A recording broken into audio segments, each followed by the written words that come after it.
नमस्कार। SSC GD 2026 की तैयारी करने वालों के लिए आज हम एक बहुत ही ज़रूरी चीज़ पर बात करेंगे और वो है इसका पूरा सिलेक्शन प्रोसेस। चलिए इसका एक साफ सुथरा रोड मैप बनाते हैं। तो एक जनरल ड्यूटी कांस्टेबल बनने का रास्ता आखिर दिखता कैसा है? देखिए, इसे सिर्फ एक मंजिल की तरह नहीं देखना चाहिए। ये एक पूरा सफर है और इस सफर के हर मोड़ की जानकारी होना कामयाबी के लिए बहुत बहुत जरूरी है। तो इस सफर को थोड़ा आसान बनाते हैं, ठीक है? हम इसे 4 जरूरी हिस्सों में देखेंगे। सबसे पहले ये मौका असल में है क्या? फिर वो 4 स्टेजेस कौन-कौन से हैं जिनसे गुजरना पड़ता है? इसके बाद एग्जाम के सिलेबस पर पकड़ कैसे बनानी है और आखिर में वो कट ऑफ स्कोर वाली पहेली को कैसे सुलझाना है। ठीक है, तो चलिए शुरू करते हैं। सबसे पहले बात करते हैं इस मौके की। एसएससी जीडी 2026 आखिर है क्या? मतलब ये सफ़र जहाँ से शुरू हो रहा है उस स्टार्टिंग पॉइंट को अच्छे से समझते हैं। देखिए, एसएससी जीडी एग्जाम सिर्फ कोई नौकरी पाने का जरिया नहीं है। ये एक गेटवे है देश की अलग अलग सेंट्रल आर्म्ड पुलिस फोर्सेस में सेवा करने का।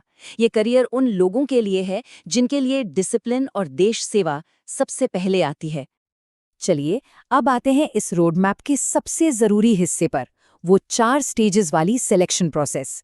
इन्हें आप कामयाबी की राह पर लगे मील के पत्थर समझ सकते हैं। तो ये सिलेक्शन प्रोसेस है क्या चीज़? सीधी सी बात है, ये कई स्टेजेस की एक सिस्टमैटिक सीरीज है। इसे इसीलिए बनाया गया है ताकि एक कैंडिडेट की काबिलियत को हर तरह से परखा जा सके, उसके दिमागी ज्ञान से लेकर उसकी फिजिकल फिटनेस तक। तो ये रहा पूरा नक्शा। सबसे पहला स्टेप कंप्यूटर बेस्ड एग्जामिनेशन यानी CBE। इसे पार किया तो दूसरा पड़ाव आता है फिजिकल एफिशिएंसी और स्टैंडर्ड टेस्ट, जिसे हम PET या PST कहते हैं। तीसरा है डिटेल्ड मेडिकल एग्जामिनेशन या DME और सबसे आखिर में होता है डॉक्यूमेंट वेरिफिकेशन यानी DV। याद रखिए, हर एक स्टेज को पार करना जरूरी है। ओके, तो अब फोकस करते हैं पहली और शायद सबसे बड़ी चुनौती पर, एग्जाम के सिलेबस पर मास्टरी हासिल करना। ये बिल्कुल वैसा ही है जैसे पहली लड़ाई के लिए खुद को सही हथियारों से लैस करना। एक बात गांठ बांध लीजिए, सिलेबस ही वो गाइड है जो बताता है कि पढ़ना क्या है और छोड़ना क्या है। कामयाबी का पहला कदम ही इसे ठीक से समझना है। अगर इसे नज़रअंदाज किया तो समझ लीजिए कि अंधेरे में तीर चला रहे हैं। तो एग्जाम का स्ट्रक्चर कैसा है? देखिए, इसमें 4 मेन सब्जेक्ट्स हैं। पहला जनरल इंटेलिजेंस एंड रीजनिंग, दूसरा जनरल नॉलेज एंड अवेयरनेस, तीसरा एलिमेंट्री मैथमेटिक्स और चौथा है इंग्लिश या हिंदी।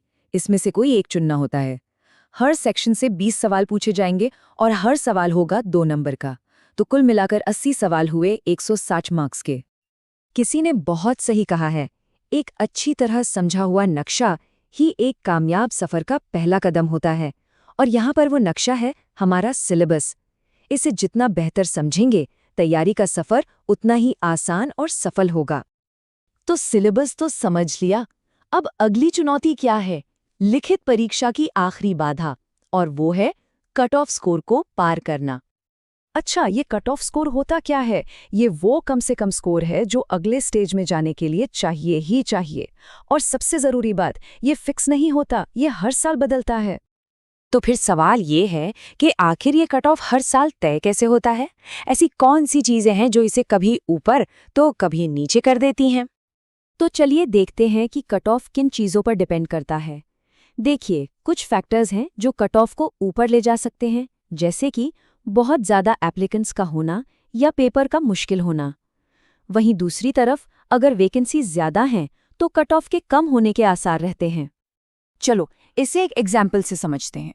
मान लीजिए कि 160 में से कट ऑफ गया 75.5। अब ये सिर्फ एक हाइपोथेटिकल नंबर है, लेकिन इससे ये समझ आता है कि एक टारगेट स्कोर होता है जिसे पाना है। तो सबसे समझदारी वाली बात क्या है? यही कि तैयारी करते वक्त पिछले कुछ सालों के कट ऑफ पर नज़र रखी जाए और अपना एक टारगेट सेट किया जाए। तो आज की इस पूरी बातचीत से क्या खास बातें निकल कर आईं? चलिए फटाफट से रिकैप करते हैं। पहली बात, सिलेक्शन प्रोसेस एक सीधा साधा 4 स्टेज का रास्ता है। दूसरी, रिटन एग्जाम के लिए सिलेबस ही हमारा मैप है। तीसरी, कट ऑफ कोई फिक्स नंबर नहीं है, ये वैकेंसीज और एप्लीकेंट्स के हिसाब से बदलता रहता है। और सबसे ज़रूरी, तैयारी की असली शुरुआत ही इस पूरे रोड मैप को समझने से होती है। तो रोड मैप तो अब एकदम साफ है। सवाल बस एक है, ये सफ़र शुरू कहाँ से होगा? और इसका जवाब शायद तैयारी की